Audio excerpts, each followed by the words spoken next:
Hello guys, it's me Azmi, welcome to my another blog video guys. আশা করি সবাই ভালো আছেন, আমি অনেক ভালো আছি।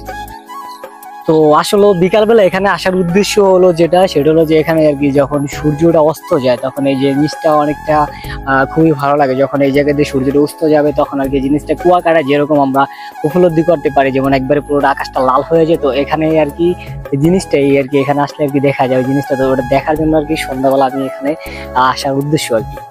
তো এখনো সন্ধ্যা হইতে প্রায় আপনার 30 মিনিটের মতো বাকি আছে। তখন 30 মিনিট পরে আর কি জিনিসটা আসলে উপলব্ধি করা যাবে, সেটা হলো যে এখান থেকে পুরো আকাশটা একবারে লাল হয়ে যায়। মানে মনে হয় যে আপনার কুয়াকাটা যেরকম আমরা দেখে গেলে যেমন জিনিসটা দেখে উপলব্ধি করতে পারি, এই যে একবার পুরোটা লাল হয়ে যায়।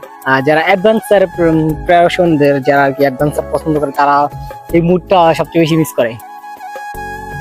আর এটা পুরোটা একটা গ্রামের ভিতরে আর কি এখনো সেমিটা। তো বিশেষ করে এই গ্রামে আমার অনেক স্মৃতি আছে আসলেই। এইসব রাস্তাঘাট অনেক আড্ডা দিয়েছি, এখানে অনেক সময় কাটাইছি। তো বড্ড বেশি মিস করি এই স্মৃতিগুলো, আসলে চাইলেও ফিরে পাওয়া সম্ভব না।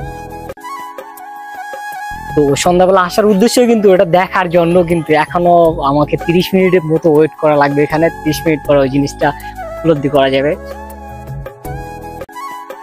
আর সন্ধ্যাবেলা বিশেষ করে গ্রাম অঞ্চলে আসলে এরকম একদম নিঝুম পরিবেশ, খুবই অন্যরকম একটা অনুভূতি, অন্যরকম একটা ফিল পাওয়া যায়। আর গ্রামের আঁকাবাতা পথ ধরে খুবই ভালো লাগে, যে ন্যাচারাল পরিবেশে কি সুন্দর একদম। বিশেষ করে যত গ্রামে ঘুরি তত গ্রামের মায়াটা অনেকটাই বেড়ে যায়। আর বিশেষ করে একটা জিনিস দেখতে পাই সেটা হলো যে গ্রামে আসলে যে মানুষে বসার জন্য, তো প্রতিটা গ্রাম আমি 3-4টা গ্রাম যখনই যেখানে যাই সেখানে আর কি জিনিসটা দেখতে পাই যে এরকম মাছা মতো বানানো আর কি, এখানে বসে আর কি তারা সবাই অনেক সময় কাটায়। এলাকার পোলাপান যারা আছে তারা আর কি সময় কাটায় অন্যরকম। মানে গ্রাম তো গ্রামের বিকল্প কোনো কিছু হয় না, ওটাই। শহরের ইটপতরের নগরে না থেকে গ্রামে মুক্ত আকাশের ভিতরে ওই সময় ঘোরাফেরা করা আসলে কতটা যে আনফিজিবল, মানে লাইফে কতটা ছিল মুড়ে থাকা যায় ওই জিনিসটা গ্রামে না আসলে আসলে বোঝা যায় না। আর গ্রামের ভিতরে ওই যে দেখুন বড় বড় গাড়ি চলে, এটা একটা বিয়ের গাড়ি। তো বিশেষ করে মানে ইটপতরের নগরীতে না থেকে আমি মনে করি যে এটা যে মুক্ত আকাশে এভাবে ঘোরাফেরা করা, গ্রামের মাঝে হাঁটা, মানুষের সাথে মিশা অন্যরকম একটা অনুভূতি। আমার এই পাশে যেটা দেখতেছেন এটা আসলে একটা মাদ্রাসা বলে আর কি। তো এখানে বিশেষ করে অনেক স্মৃতি আমার এখানে স্থগিত আছে, এখানে অনেক সময় কাটাইছি, অনেক সময় যে এখানে ছিলাম। তো আসলে গ্রামে যখন আসি ওই জিনিসগুলো সব মানে মনে পড়ে যায় স্মৃতিগুলো। আর শহরে যখন থাকি তখন ওই জিনিসগুলো সময়গুলো খুব মিস করি আর কি। আর বিশেষ করে একটা জিনিস হলো সেটা হলো যে গ্রামে আসলে এরকম দেখা যায় যে ন্যাচারাল পরিবেশে কিন্তু সবাই মিলে আড্ডা দিতেছে। তো এরা যেমন আড্ডা দিতেছে এই জিনিসগুলো আমরা কিন্তু একসময় অনেক উপলব্ধি করছি। বাইরে কেমন আছো তোমরা সবাই, কি করতেছো তোমরা? তো গাইস এরা যেরকম এখন আড্ডা দিতেছে আমরাও কিন্তু একসময় এরকম ফ্রেন্ড সার্কেল সবাই নিয়ে আড্ডা দিতাম। তো বড্ড বেশি মিস করি তাদেরকে, দেখার পরে স্মৃতিগুলো আসলে আমাদের অনেক মনে পড়ে যেতেছে, উপলব্ধি করতেছি। তো করার কিছু না, এখন তো পরিস্থিতির কারণে যেটা হয়ে থাকে আর কি সেটাই।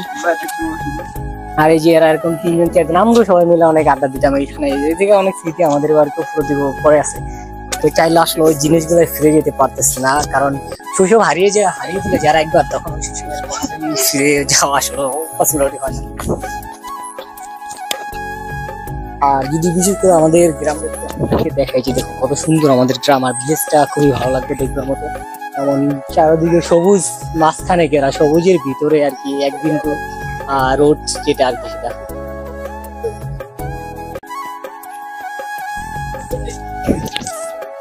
কোন সাইডে সারিতে সবুজ, আর মাঝখান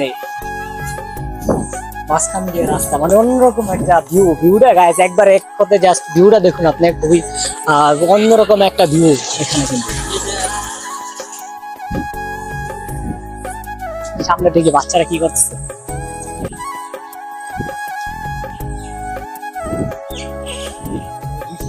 গ্রামে আসলে দেখুন এই যে গ্রামে সবকিছু আছে আমাদের এখানে। যে আমাদের গ্রামের ভাষা কিন্তু এটা কুড়ার চলি বলে, আপনাদের ভাষায় কি বলে অবশ্যই কমেন্ট করে জানাবেন।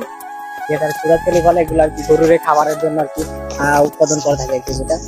আর এই যে রাস্তার পাশে আসলে একটা বিশেষ করে একটা জিনিস দেখতে পাবেন সেটা হলো গ্রামে আসলে এরকম রাস্তার পাশে ময়লা কাদা, মানে আমাদের গ্রামে যে গোবর বলে থাকি, এই জিনিসগুলো সচরাচর পাইবেন। আর কিছু পান না পান আমাদের মানে গ্রামে যখনই যাই, যে রাস্তায় যাই ওই রাস্তায় এরকম জিনিসগুলো আগে দেখতে পাই।